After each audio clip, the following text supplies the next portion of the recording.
Hello and good morning, everyone. My name's Don Arleth, and you're watching World News. In Ukraine, at least one person was killed after Russian forces shelled the town of Bila Tserkva in the Kyiv region overnight. The strike caused widespread damage to residential buildings and sparked multiple fires across the city. Local officials said the victim's body was found in a burning garage complex. Windows in high-rise buildings were shattered and fires broke out in several districts. Emergency crews remain at the scene. Bila Tserkva, about 80 kilometers south of Kyiv, has been repeatedly targeted since the start of the invasion. A day earlier, Ukraine destroyed 2 Russian helicopters, an S-400 air defense system, and hit a tugboat in occupied Crimea. On Monday, British Defence Secretary John Healey said his government supports measures to disrupt Russian oil revenues and welcomed U.S. President Donald Trump's consideration of increasing pressure on Russia's leader, Vladimir Putin, to come to the negotiating table over Ukraine. The United States has called on Europe to enact secondary sanctions on countries buying Russian oil, as it doesn't want to bear the costs alone. Now it appears that Putin is refusing a meeting with President Trump and President Zelensky. So while Ukraine wants peace, Putin wages war. And President Trump is right. We must continue pushing for peace, as well as increasing pressure on Putin to come to the table. So we support measures to disrupt Russian oil revenues, and we welcome President Trump's comments that he is weighing very serious economic sanctions on Russia. And the Foreign Secretary will have more to say on similar UK action very soon. At Slovenia's Bled Strategic Forum, the message was blunt. Without unity, there is no peace in Ukraine. Kyiv, Riga and Ankara warned that only transatlantic pressure and real support for Ukraine can stop Putin's war. With ceasefire talks stalled, they argued that the West must hold firm or risk prolonging the conflict. The main point of peace, of way to peace, is unity, all of us. If we will demonstrate unity to support Ukraine and to demolish this dictatorship regime of Putin, we will bring and press Putin for peace. Without it, for Putin, it's not necessary any peace, any negotiation. It's normal life for Putin, war. So it's actually about really making sure that we have the transatlantic unity, that we continue pressure on Russia, and we continue support to Ukraine's self-defense and invest in ourselves, in our own security and defense, because Russia has been recognized as a long-term threat to Euro-Atlantic security and every country's security. These 3 rounds of talks in Istanbul, the latest round of talks, have not yet yielded any considerable progress regarding ceasefire or peace. Ukraine rightly, of course, insisted on having a ceasefire first to allow room for real, healthy, meaningful negotiations, whereas Russia claimed that, it is possible, it's even necessary to first agree on the basic parameters of a peace agreement before any ceasefire. Ukrainian children are returning to school for a new academic year despite the ongoing war. Classes have started both in person and online, with many schools relying on renovated shelters to keep students safe during air raid alerts. In Lviv, in western Ukraine, Piotr Kuchma, our correspondent, visited a school to see how the new year began. September 1st is one of the most important days of the year in Ukraine. It's the day when children return to school. And this is the national anthem, sung by teachers, parents and children, dressed in traditional embroidered shirts, known as wyszywankas. I like it. It's very nice. It's a Ukrainian holiday for all children, for parents, for teachers. A joyful tradition, yet also a stark reminder that Ukraine's children are growing up in a country still at war. This is already the 4th school year to begin since Russia's full-scale invasion of Ukraine in 2022. Svitlana and her son Danilo survived Russia's occupation of Kherson. Even after liberation, the city is constantly bombarded. That is why they now live far from the front lines. in the relative safety of Lviv. I feel calmer here and have found a new friend. For a child who had lived a normal, joyful, peaceful childhood to suddenly see an armed occupier riding a tank pointing weapons at people, that's terrifying. It's very scary. And we still don't know how this war and all these experiences will affect their future lives. It needs to be monitored. Specialists will have to provide support to children like this because we don't know how it will affect them later in life. Although Western Ukraine hasn't been hit as hard as other regions by Russian air attacks, air raid sirens still trigger fear here. Rockets already hit nearby last year. And when this sound goes on, classes stop and everyone must rush to the shelter.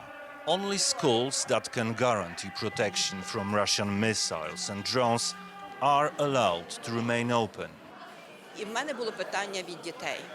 Once I got a question from the children. Teacher, tell us please, why are Polish jets taking off? They were only flying in the sky, not shooting down the Russian rockets. First of all, I was extremely surprised by the question because these were fourth graders. I told them the truth. I cannot give you the answer to this question. Maybe this is problematic. It's not easy to explain this reality to young pupils. But with help from Poland, children from this school in Lviv are able to spend short holidays abroad. For example, children who spent just a week abroad come back and say, "We've already gotten unused to what an air raid alert is." Although everyone has an app on their phone which sends a notification, but when you're not surrounded by it, when there is no curfew, that is, you understand that you don't need to be at home by 10 or 11 p.m. anymore, and you can take a walk around the city in the evening. And with European Union support, this school itself is expanding.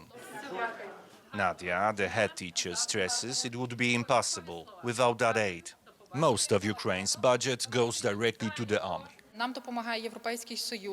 We are supported by the European Union, and we also receive part of the funding from the state. It's a joint project which now allows us, in a very short time, to complete the main 2-3 floors of our school, which will make it possible for all the children to fit in and study with us in person. At the moment, we're using hybrid learning, and to some extent, this reduces the effectiveness of education. The alarm has ended. We can return to lessons. That's very good news. For more than 100 children at this school, it's a moment they will carry with them for the rest of their lives. It's their very first lesson. What are your dreams? For peace. Peace and victory, adds the teacher. On the school grounds, children pay tribute to fathers and brothers who have fallen at the front. Piotr Kuchma, TVP World, Ukraine. Russia's Gazprom and China's National Petroleum Corporation have signed agreements to boost annual gas supplies through the Power of Siberia and Far Eastern pipelines. The deal was announced during Vladimir Putin's visit to Beijing. According to Gazprom, supplies through the Power of Siberia pipeline will rise from 38 to 44 billion cubic meters per year. Deliveries via the Far East route will also increase from 10 to 12 billion cubic meters annually. The agreements include a legally binding memorandum on construction of the Power of Siberia 2 pipeline to China and the Soyuz Vostok transit line through Mongolia. Talks on building the new link had previously stalled, with Beijing pressing instead for higher volume and lower prices via existing infrastructure. Gazprom CEO Alexei Miller said that a new memorandum on strategic cooperation with CNPC reflects what he called a new stage in bilateral energy ties. The deals were signed as Putin attends a series of political and military events in China, including a parade in Beijing marking the end of World War II.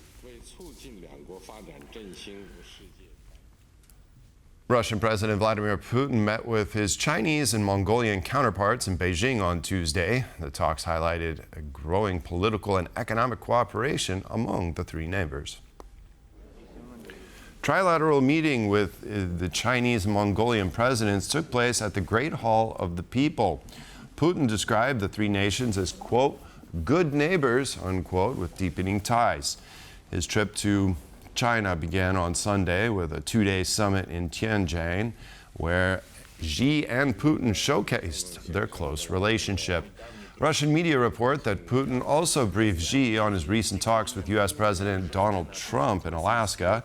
In Beijing, he is expected to meet the heads of Pakistan, Serbia, and Uzbekistan while joining ceremonies to mark the 80th anniversary of Japan's defeat in World War II. On Wednesday, the Russian president will stand alongside Xi and North Korea's Kim Jong-un at a large military parade. The visit is already the longest Vladimir Putin has made to a single country since the invasion of Ukraine in 2022. Poland's Foreign Minister Radosław Sikorski is in Miami, Florida, where he's set to meet with U.S. Secretary of State Marco Rubio. The two officials will also present the Lech Wałęsa Solidarity Award.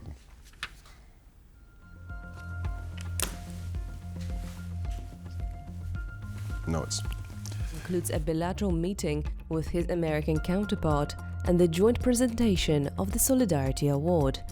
The ceremony in Miami will honor a Cuban opposition figure described by Poland's foreign ministry as a prominent activist repeatedly persecuted for his beliefs and the fight for human rights. The award, established by Poland's foreign ministry in 2014, was suspended for several years and was brought back in 2024. On Monday was the first day of school in Serbia, and students there, teenage students in Belgrade, joined a long-running anti-government protest. Supported by university students, Serbian pupils protested what they said was the government's corruption and lack of accountability, which led to the collapse of the Novi Sad railway station on November 1st. The pupils marched through the streets of Belgrade to commemorate the 16 people killed in the tragedy that sparked now 10 months-long anti-governmental protests. In Georgia, verdicts for more than 20 political prisoners are expected this week as daily protests against the ruling Georgian Dream Party enter their 10th month. On Tuesday, courts in Tbilisi will rule on opposition activists accused of defying investigations or joining mass rallies. Media coverage has been curtailed after Georgian Dream banned courtroom broadcasts. The trials are part of a wider crackdown that began after last October's disputed election. The ruling party claimed victory, but the opposition says the vote was rigged with Russian backing. Prime Minister Irakli Kobakhidze's decision to suspend EU accession talks then triggered mass protests. More than 50 people have been jailed since, including most of the country's pro-Western opposition leaders. Demonstrators gather daily outside parliament, demanding new elections and the release of prisoners. Critics warn Georgia is moving closer to Russia's orbit as the government tightens control. Czech opposition leader and former Prime Minister Andrej Babiš was attacked on Monday during an election rally.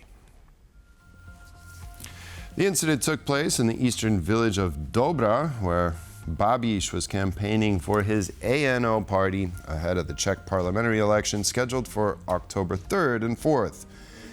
Babiš, who served as Czech prime minister between 2017 and 2021, was hit on the head with a crutch.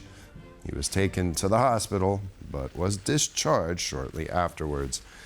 The motives of the attacker, who was detained by police, remain unclear.